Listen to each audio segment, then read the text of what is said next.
pues, primero que nada, agradecer la invitación para participar en este evento.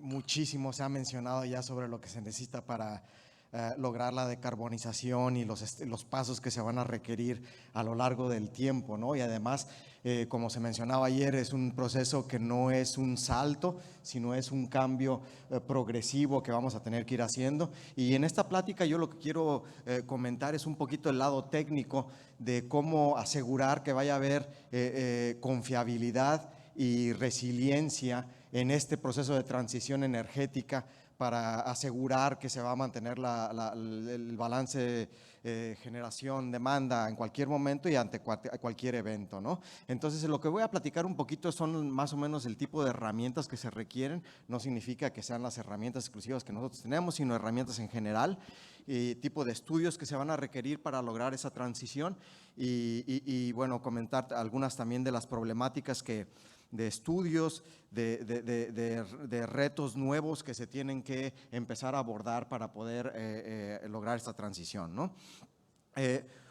Voy a empezar la plática desde un punto de vista de planeación y a un nivel macro, y después voy a ir bajando a distintas etapas operativas, ¿no? Como comentaban con anterioridad, los distintos procesos que se requieren para operar un sistema eléctrico. Yo voy a empezar desde la parte de cómo se planea el sistema eléctrico hasta la parte operativa en tiempo real, ¿no? Y cuáles son los aspectos que se deben de estar teniendo en mente. Esta gráfica que estoy presentando aquí son los additions o las cantidades de tecnología nueva que se ha agregado en los Estados Unidos de manera histórica en la primera barra del 2010 al 2020 y también los retiros que se han tenido, ¿no? Todo esto son datos históricos, no es nada nuevo y se puede ver que, bueno, se retira una cantidad importante de carbón y se añaden, como se ha estado viendo en los Estados Unidos y en muchos otros sistemas latinoamericanos, como se comentaba ayer, pues cantidades importantes de renovables, tanto como es viento y sol, y como se comentaba en la presentación anterior, también pues se requiere gas, ¿no? Y gas, ¿por qué gas? Gas no es solo por la capacidad, sino porque es un recurso ágil. Y al estar interconectando lo que es viento y sol, se está introduciendo variabilidad e incertidumbre en el sistema y necesitamos unas fuentes de generación que no solo nos den capacidad, sino que nos den la habilidad de seguir a la forma de onda de la demanda neta de una manera fiel. Y entonces, por lo tanto, a maximizar la penetración de estos renovables. Después, con este tipo de herramientas que se llama US Regen, podemos hacer, digamos, exploraciones a futuro de cómo va a cambiar nuestra matriz energética en el sistema, tomando distintas características o escenarios que pueden suceder. Uno de ellos es el caso de referencia, en el cual se dice, bueno, vamos a suponer que las cosas siguen como están, que obviamente ya no es un caso plausible. Precios de gas, obviamente los resultados se obtuvieron antes de lo que estaba sucediendo en Europa con lo de la invasión a Ucrania. Entonces, precios de gas obviamente eran completamente distintos, se tenían otras consideraciones en mente y bueno, también no se estaba considerando en este caso de referencia, digamos, una electrificación como se está viendo de otros sectores, como es el sector de transporte y también nuevos vectores energéticos. Entonces, este es un caso que, digamos, no es tan plausible ya, pero podemos considerar otros casos en los cuales se considera la electrificación de otros sectores, se consideran nuevas técnicas operativas como lo que es eficiencia, energy efficiency, medidas de energy efficiency en operación de sistema. Se puede considerar también, digamos, la electrificación de otros sistemas y bueno, entonces la cantidad de adiciones de distintas tecnologías ya es distinta, ¿no? Se puede ver que va a dominar, va a ser de 2 a 3 veces el rate of change de integración de renovables va a ser mucho más alto, viento principalmente en los Estados Unidos y también sol en la parte de California, etcétera, se puede seguir viendo.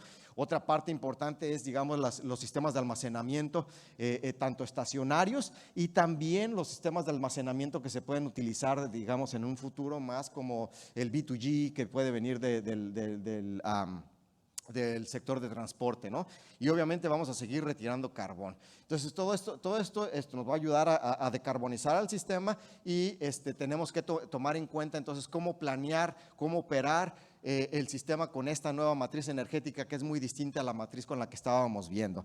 Este tipo de de estudio los hemos aplicado en otras partes. Uno de ellos es en México. Tenemos una versión de este mismo modelo que se llama Mexico Region, en el cual podemos incluso hacer análisis de sensitividad. Ay, no, me equivoqué. Análisis de sensitividad, digamos, a precios y análisis de sensitividad a costos capitales de las distintas tecnologías, ¿no? Obviamente, si decimos que los costos capitales de las distintas tecnologías, como por ejemplo la producción de turbinas, de viento o de paneles fotosolares, etcétera, tomando en cuenta lo que se comentaba ayer, que no haya problemas en el supply chain, como se comentaba en la parte de minería, que se tengan todos los minerales requeridos para poder desarrollar este tipo de cosas. Bueno, te va a seguir viendo una penetración de viento y de sol en México todavía mucho más grande. Gas sigue teniendo una parte importante para el balanceo, y si digamos que esto es en caso de que el costo del combustible siga creciendo. Si el costo del combustible no es tan alto, bueno, se va a seguir también teniendo algo de renovables y más gas, porque el costo de gas obviamente también cambia. Como se comentaba ayer, México también está siendo afectado en precios de gas y otras partes de Latinoamérica, ¿no? Los que son importadores, ¿no? Entonces, podemos hacer este tipo de estudios y ya tener en cuenta, bueno, ya tenemos una visión de cómo se va a ver la matriz energética en el futuro. Después, bueno, ¿cómo van a ser las inversiones puntuales de distintos tipos de tecnología y cómo vamos a reforzar el sistema de transmisión para poder tomar este tipo de cosas? Bueno, entonces ya corremos otro tipo de modelos que son más específicos para la expansión de la generación, y aquí la palabra clave que yo quiero que quede en mente es incertidumbre, ¿no? Generalmente todas las utilities con las que hemos platicado tienen modelos de expansión, digamos incluso a nivel nodal, de qué tipo de generación, cómo se debe de expandir la red de transmisión, y esto es cuando lo hacen de manera coordinada, porque muchos de ellos lo hacen también de manera de manera reactiva, es decir, que primero consideran generación y después consideran transmisión. Aquí lo estamos asumiendo que se hace de manera coordinada para tener una eficiencia global, pero no consideran.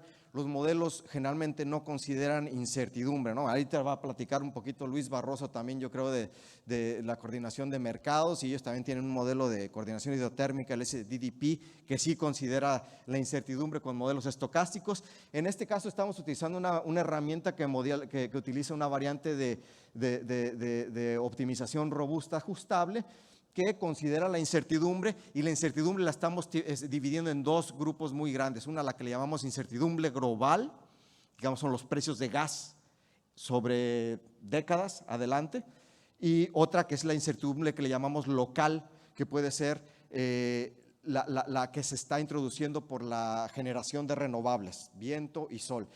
¿Y por qué es importante modelar estas dos? Bueno, una, los precios de combustibles, no tengo por qué explicar, o sea, ya saben ustedes que se tiene que considerar, porque tenemos que ser cautelosos con respecto a qué inversiones debemos hacer en base a que puedan cambiar esos precios.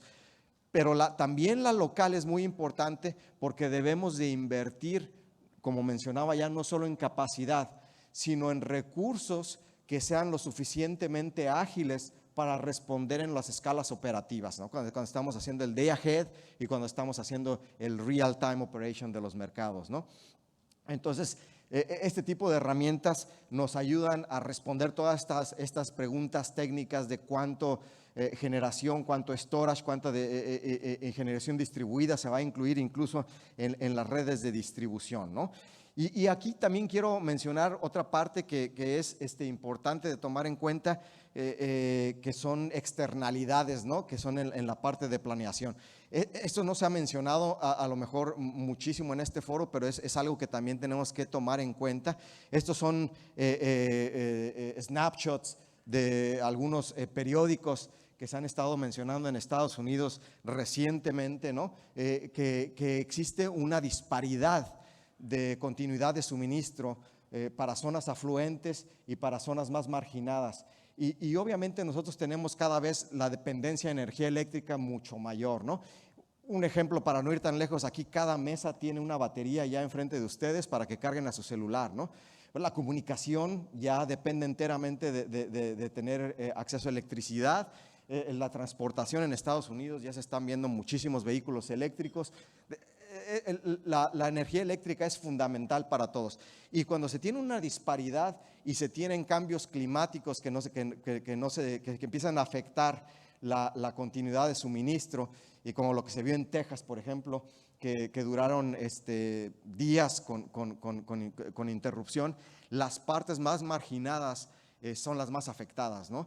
Generalmente cuando se tienen este tipo de interrupciones, las zonas más afluentes son las que se restauran primero, incluso se han estado haciendo estudios en ciertos, digamos, journals, que incluso dicen, bueno, generación distribuida puede resolver estos problemas, ¿no? Como lo que se fue en Puerto Rico, que dice que van y dicen, bueno, vamos a poder hacer microgrids y con eso ya va a ser el sistema resistente a cualquier evento natural. Pues también la realidad es que las zonas de distribución de zonas más marginadas tienen menos capacidad de hosting capacity de distributed resources, ¿no? Entonces no es tan fácil como decir, bueno, pon un panel solar, pon unas baterías por ahí. El sistema de distribución de ellos es completamente distinto al que se tiene en otras zonas más afluentes y por lo tanto la penetración de generación distribuida es mucho menor, ¿no? Entonces, esta es una parte un poquito, una externalidad, pero son cosas que debemos de empezar a tomar en cuenta cuando estamos haciendo el diseño del sistema, ¿no? No solo tomar aspectos técnicos, sino también tomar en cuenta que todo mundo requiere de energía y que pues es fundamental para cualquier actividad del sistema, ¿no? Bueno, otra cosa es, queremos aumentar la confiabilidad y la resiliencia a través de esta transición. Estos son unos estudios que hicimos también en distintas partes de Estados Unidos, en la cual se tienen, digamos, un share de viento y de sol de distintas cantidades, un escenario más modesto del 32% y otro del 46%, y esta gráfica muestra el porcentaje de horas anuales en las cuales la producción viene de renovables con una cantidad mayor o igual al 70% o en cuales exactamente el 90%. Obviamente podemos ver en la parte de SPP, que es en la parte central, que hay una cantidad de viento brutal. Alcanzan, digamos, el 75% de horas anuales que vienen de generación eólica, ¿no? Entonces esto no es un sistema de potencia trivial o digamos con el que estemos manejando ya, ¿no? Son sistemas que son completamente diferentes, no solo en cuanto a la variabilidad e incertidumbre, sino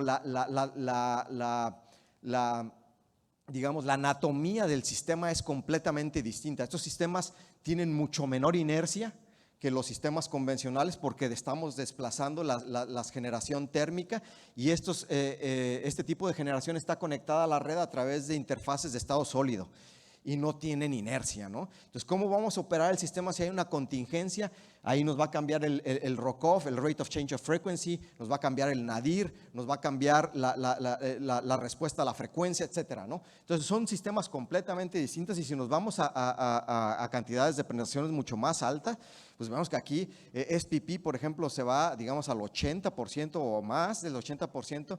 California está arriba del 25%, 30%. Texas, que tiene también una cantidad importante de viento, estamos allá alrededor del 50%. Bueno, estamos hablando de que estos ya son escenarios plausibles y digamos, en el futuro próximo, ¿no?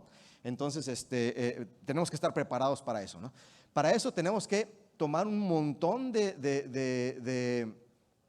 estudios que tenemos que hacer nuevos y con respuestas nuevas, ¿no? Por ahí platicábamos hace ratito con Hugo en la hora de la comida, lo que es resource adequacy o suficiencia de recursos. Antes lo que se hacía en resource adequacy decíamos, bueno, tenemos que considerar que tenemos que tener suficiente generación para suministrar la demanda pico más reserva en condiciones de contingencias y de outages planeados, ¿no?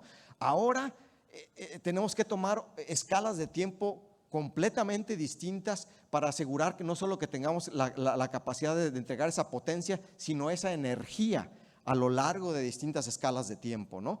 Entonces son estudios mucho más detallados.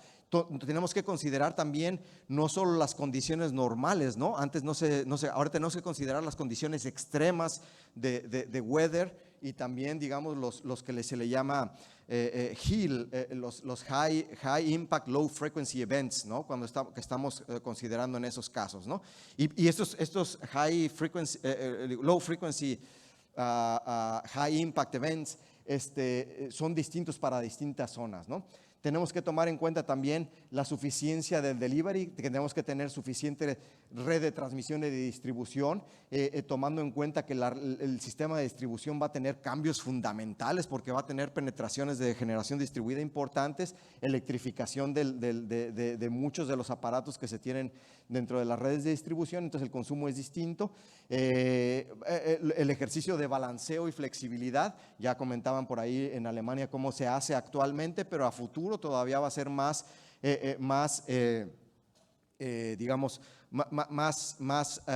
agresivo en el sentido de que vamos a tener que parametrizar todos esos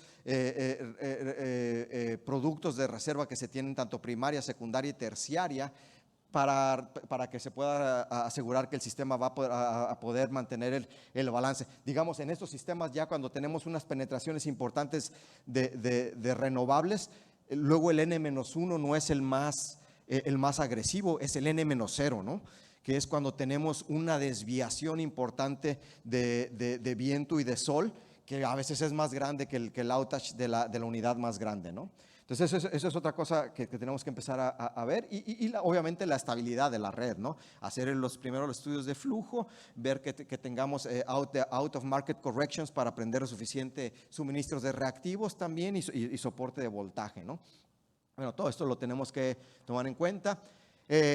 Algunos challenges que identificamos aquí lo ponemos en estos 5 rubros. Uno de ellos es el control avanzado y monitoreo de la red. También esto es muy importante. Los operadores de sistema generalmente dicen, bueno, pronosticaban la demanda, decían cuando tenían penetraciones modestas de renovables, decían, bueno, tenemos esto, lo metemos como demanda negativa, pero ahora cuando se tienen DERs en la red de distribución también se requieren AMIs, digamos los Advanced Metering Infrastructure, para tener visibilidad sobre todos los recursos que se están conectando a las redes de distribución y potencialmente incluso tener algo de control sobre ellos, ¿no? Todo esto nos va a llevar a que tengamos desarrollar métodos nuevos, demostrar la validez de esos métodos y también trabajar con entes reguladores como es NERC para desarrollar códigos de operación mínimos para asegurar que se puede mantener la estabilidad de la red y el balanceo, ¿no? Otro es los controles de los inversores, como ya comentaba, muchas de estas fuentes de generación están conectadas a través de estado sólido. Antes decían, bueno, carga negativa, lo que produzcan es potencia y se acabó, ¿no? Ahora cada vez los requerimientos son distintos, se requiere que operen en los 4 cuadrantes para que inyecten reactivos, se requiere que no solo sean grid following, sino que también sean grid forming inverters, y que tengan servicios como por ejemplo lo que se conoce como inercia sintética para reemplazar esa inercia que se está desplazando de la generación térmica. La protección de sistemas va a ser fundamentalmente distinta, sobre todo en la red de distribución, donde se van a ver flujos bidireccionales. La restauración del sistema, los arranques en negro que se tienen por ahí ya no van a ser iguales, ¿no? Se tienen que hacer distintos métodos para poder hacer este tipo de ejercicios en los sistemas de potencia y tomar en cuenta también grid enhancing technologies como son los power flow controllers, como pueden ser digamos storage, como puede ser los dynamic line ratings para estar operando las líneas a distintos rangos, como puede ser los transmission switching. Muchas veces para operar el sistema no solo tenemos que prender y apagar unidades, sino también prender y apagar líneas de transmisión para cambiar la topología del sistema y para tener más control sobre los flujos de potencia, ¿no? Entonces, todo esto son, digamos, rubros nuevos que son que tenemos que empezar a tomar en cuenta para poder asegurar la transición confiable de los sistemas de potencia, ¿no? Aquí ya entramos, digamos, en ejemplos más puntuales, ¿no? Aquí podemos ver lo que es la variabilidad e incertidumbre. En la presentación anterior ya nos mostraron varias gráficas donde se puede ver lo que es la variación en distintas escalas de tiempo. Aquí podemos ver que cambia de segundos, minutos, horas, días, hasta semanas, ¿no? Y pues obviamente hay cierta correlación entre estos recursos, lo cual a veces puede ser beneficiosa para el sistema, pero a veces también puede ser adversa, ¿no? Y no, estos son recursos que no son perfectamente predecibles. Por ahí mencionaban ahí el TSO alemán anterior, que tenían unas desviaciones de pronósticos enormes, ¿no? En cuanto a sol, ¿no? Entonces, estos tipos de errores se tienen que considerar cuando estamos parametrizando las reservas por flexibilidad y por incertidumbre para el sistema. Y pues obviamente este tipo de recursos, pues ya sabemos que son recursos de costo marginal cero, por lo tanto, cuando los metemos en modelos de asignación de unidades y de despacho económico, son los que salen, que se tienen que utilizar primero para reducir costos, ¿no? Otras son, digamos, todos estos elementos son conectados a través de inversores de estado sólido. Entonces reemplazamos los generación térmica convencional, quitamos inercia, quitamos capacidad de cortocircuito, etcétera, y entonces tenemos que considerar nuevos aspectos para poder seguir suministrando esa inercia que estábamos reemplazando, ¿no? Otra es dónde van a estar conectados estos recursos, ¿no? Estos recursos pueden estar conectados en las redes de transmisión cuando son sistemas estacionarios de gran escala, o también en las redes de distribución cuando los DER y todos los vehículos eléctricos, etcétera, y esto funciona de una manera fundamentalmente distinta a lo que tenemos ahora. Resource adequacy, ¿por qué es importante, no? Ya lo comentamos, el rol de la electricidad como portador de energía es fundamental ya para todos. Si se nos va la energía eléctrica no podemos ni cocinar, ¿no? No podemos, no sé, no podemos a veces ni calentar agua porque se tiene un kettle por ahí. Entonces, es fundamental para el desarrollo, como se comentaba ayer también, Colombia, pues es un país que también o va a crecer económicamente, y los giros económicos o la dependencia del desarrollo económico de los países es cada vez más dependiente de la energía eléctrica, ¿no? Entonces, no solo para suministros y para servicio, digamos, al nivel de casa, sino para el desarrollo económico del país, el rol de la electricidad es todavía más importante, ¿no? Vamos a tener redes de sistemas de potencia completamente distintos, y pues esto también son oportunidades para desarrollar una mejor relación con los consumidores, y que las utilities sean percibidas como un suministrador confiable y resiliente, ¿no? Entonces, Resource Adequacy es un ejercicio que es completamente distinto. Anteriormente se enfocaba principalmente en esta parte de capacidad, y ahora tenemos que ver qué es, pues, energía, flexibilidad y servicios que se están prestando al sistema, ¿no? Como otros servicios auxiliares.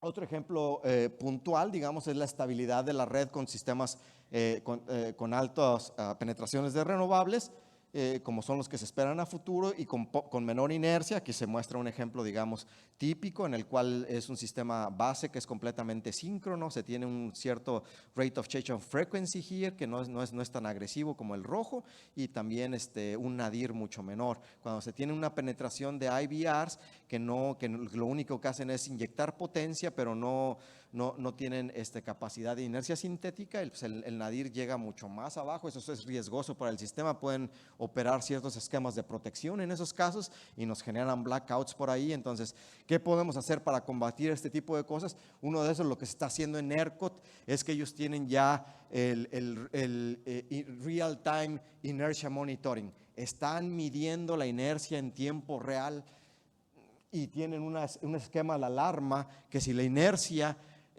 total del sistema baja de cierto punto, se empiezan alarmas en rojo. El operador tiene capacidad de sincronizar otras unidades o de tomar medidas correctivas para responder ante eso, y pues bueno, evitar problemas. Otra cosa que se está haciendo, esto es por ejemplo en Noruega, obviamente dicen el N-1, bueno, pues entonces vamos a despachar el N-1 con menos potencia, para que si el N-1 se nos va, tengamos más recursos que nos pueden responder, ¿no? Ese es un redespacho para reducir la contingencia más grande.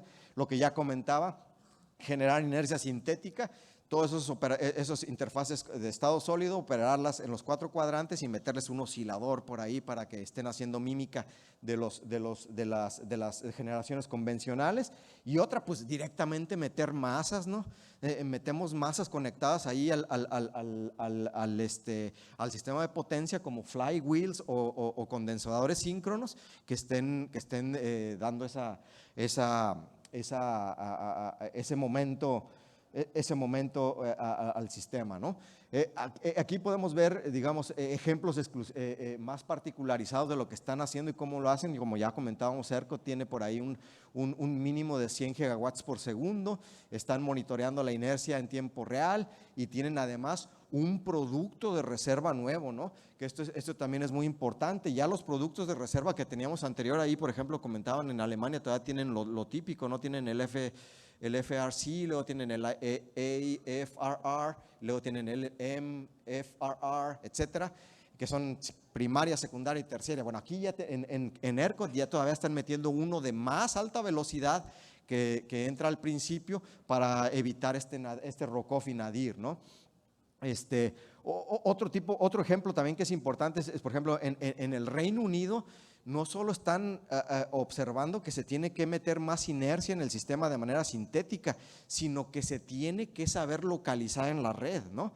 No solamente tenerla por ahí. En el Reino Unido la mayor parte de la generación viene de Escocia, del norte, y los puntos de carga están en el sur, que era lo comentaban también en Alemania, está muy parecido.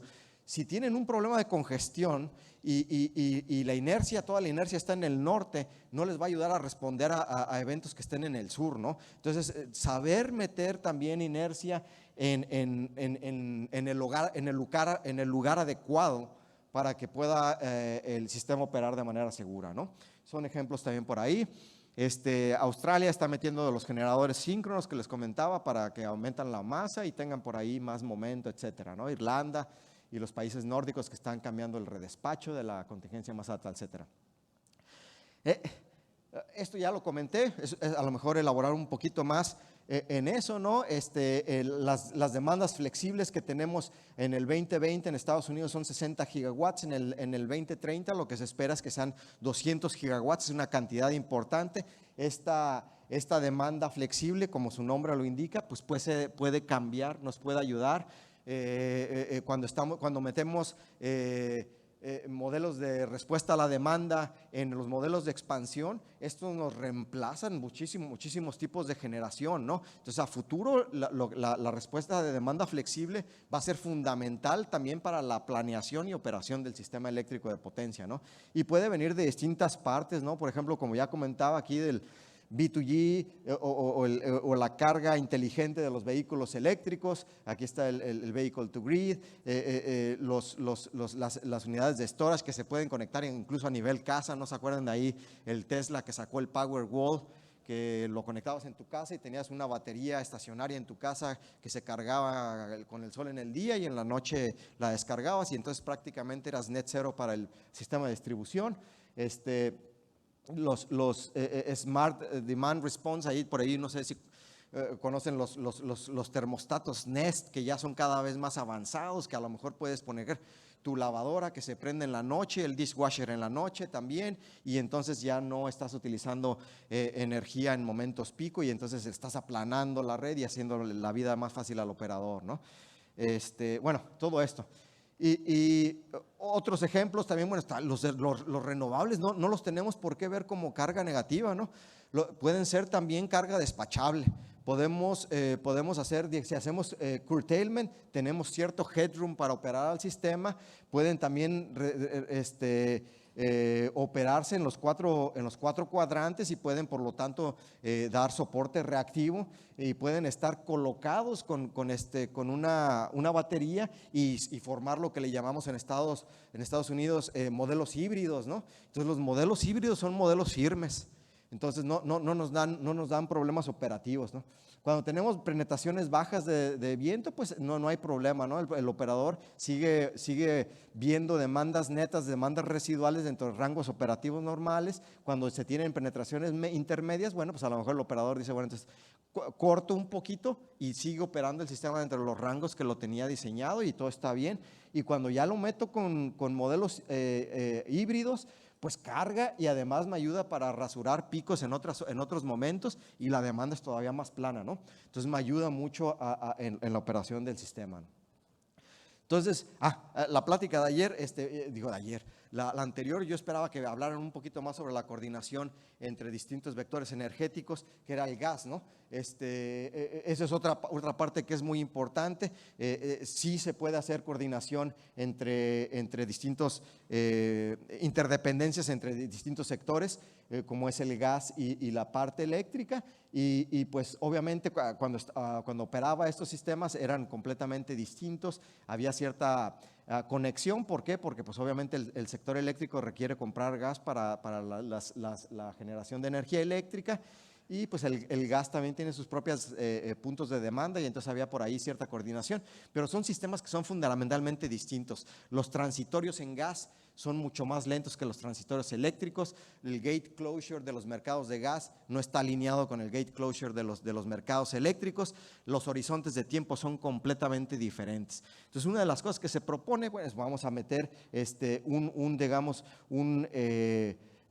un gas balancing market que nos sirva de buffer entre los dos sectores, y que ahí podemos hacer, digamos, como se mencionaba anterior, el mercado de balanceo de energía eléctrica, pues también se puede hacer un mercado de balanceo de gas, ¿no? Y con eso tener una mejor coordinación entre los dos sectores. Entonces son resultados que que se hicieron de un modelo fundado por el Departamento de Energía, de un grupo de investigación de Alex Rokovich, que fue presentado en el ISIG. Otra cosa que tenemos que empezar a hacer es, digamos, tiene que haber coordinación entre distintas entidades, ¿no? Entre los utilities, entre los agentes reguladores, entre todos, ¿no? Y también dentro de los mismos utilities, cuando se está teniendo sistemas, cuando está haciendo la planeación, operación del sistema, todo esto se hace de manera, digamos, un poquito desconectada. Hacemos la planeación del sistema, decimos esto es lo que va a haber de gas, esto es lo que va a haber de viento, esto es lo que va a haber de solar, etcétera. Y eso se pasa a los modelos operativos, y con eso se hace la asignación de unidades, el despacho, etcétera. De ahí esos resultados se le pasan, y si hay problemas, pues ahí se corrigen más o menos de algún modo, pero no se retroalimenta la información que pueda haber de problemas en el modelo operativo a inyectar esa información en el modelo de planeación. Y luego esos resultados operativos se le pasan a los que hacen estudios de power flow y estabilidad, y también si no tienen, ellos hacen sus medidas correctivas como puedan, pero no pasan esa información de regreso a los modelos operativos ni a los modelos de planeación, para poder tener una solución global que nos pueda ayudar a planear el sistema tomando en cuenta todas las complicaciones operativas, ¿no? Entonces, una de las cosas que estamos haciendo en EPRI es hacer una sinergia entre todas estas herramientas para que existan esos retroalimentación de información, para que si, por ejemplo, tenemos problemas operativos por aquí, toda esa información se pase de regreso a los modelos de planeación como correcciones de deficiencia por confiabilidad o de distintos modelos, para que se corra de nuevo el modelo de planeación tomando en cuenta las necesidades de los modelos operativos, y se inviertan los recursos que son necesarios para operar el sistema de manera adecuada, ¿no? Entonces, estos son ejercicios que estamos haciendo y que son muy importantes. Tenemos que comunicarnos dentro de nuestras mismas empresas en toda la cadena de estudios que se está haciendo para obtener soluciones globales, ¿no? Esta es una iniciativa que tenemos que se llama ISPP, que es Integrated Strategic System Planning, ¿no? Y por ahí está el link de todos los resultados que hemos estado obteniendo en base a este tipo de ejercicios. Bueno, para concluir, aquí muestro, digamos, la escalera que tenemos, que mostrar para cumplir nuestros objetivos del 50% para el 2030. Son demasiados rubros los que tenemos que estar atentos. Uno de ellos es Energy Efficiency, como ya comentaba, es algo en lo que se está trabajando. Tenemos que integrar mayor cantidad de fuentes de renovables y pues también colocarla con fuentes de almacenamiento para que exista una coordinación y que sean generación más firme. Tenemos que invertir bastante en transmisión. ¿Por qué? Porque los generadores renovables, por lo menos en Estados Unidos y bueno, aquí también en otros países, aquí en Colombia también, están luego a veces en zonas remotas, ¿no? Entonces, para poder para poder facilitar la entrega de esa energía de zonas remotas, se requiere hacer inversiones importantes en red de transmisión y eso no es trivial, ¿no? Por lo menos en Estados Unidos también, pues el FERC no tiene jurisdicción sobre decir qué tipo de líneas se ponen. Todos son problemas estatales. Cuando son líneas que cruzan estados es un problema. Entonces eso también es algo que tenemos que considerar. Tenemos que considerar que también la electricidad se está haciendo la columna vertebral de otros sectores, ¿no? Como uno de ellos es el ejemplo, es el del transporte. Va a depender enteramente, bueno, ya se comentaba también el hidrógeno, ¿no? Pero en Estados Unidos está siendo principalmente observado que el transporte va a depender altamente de la electricidad. La red se está modernizando, cada vez están haciendo más smart grid, cada vez está siendo más inteligente, tenemos más problemas de control y observabilidad, como ya habíamos mencionado, y tenemos también que tomar en cuenta las tecnologías emergentes, ¿no? Y nuevos vectores de energía como es el hidrógeno, ¿no? Y ver cómo nos va a afectar y desplazar ciertas inyecciones energéticas que tenemos actualmente.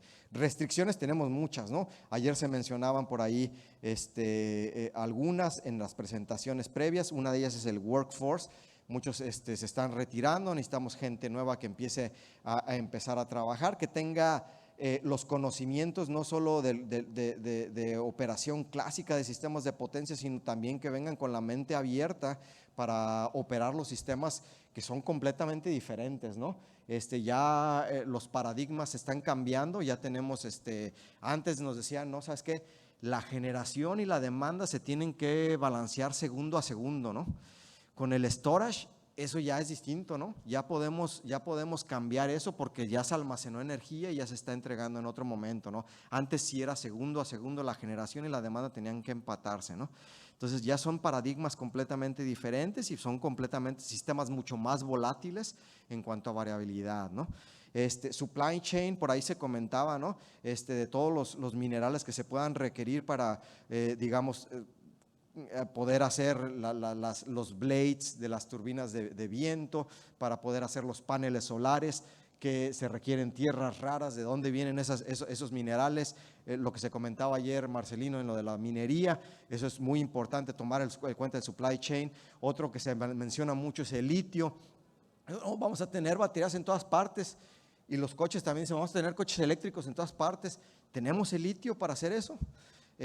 Pues no, a lo mejor no, y a lo mejor va a estar peleado, ¿no? Porque también la industria automotriz va a querer ese litio y también la industria eléctrica va a querer ese litio para el storage. Por ahí ciertos estudios en los que se ve que hay restricciones para eso y que bueno, la solución técnica está ahí, poner más storage, pero quién lo va a hacer y de dónde lo vamos a sacar, ¿no?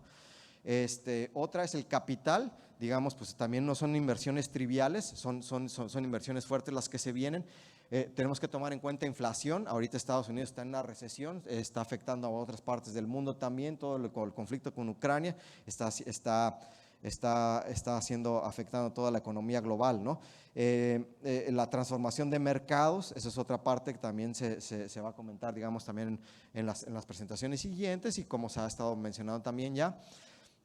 Cuando se requieren nuevas tecnologías, también los permisos, la localización y los tiempos de erección de ese tipo de plantas también van a tener que ser considerados importantemente, porque no es simplemente decir se requiere esto y para mañana lo tenemos, ¿no? Se requiere la evolución del sistema para que lleguemos a ese punto. Y bueno, las innovaciones que se vengan a lo largo de este camino que estamos recorriendo todos para la decarbonización y mantener la confiabilidad y resiliencia. Bueno, esta es mi presentación y con esto quedo a sus órdenes para responder preguntas dentro de mis habilidades.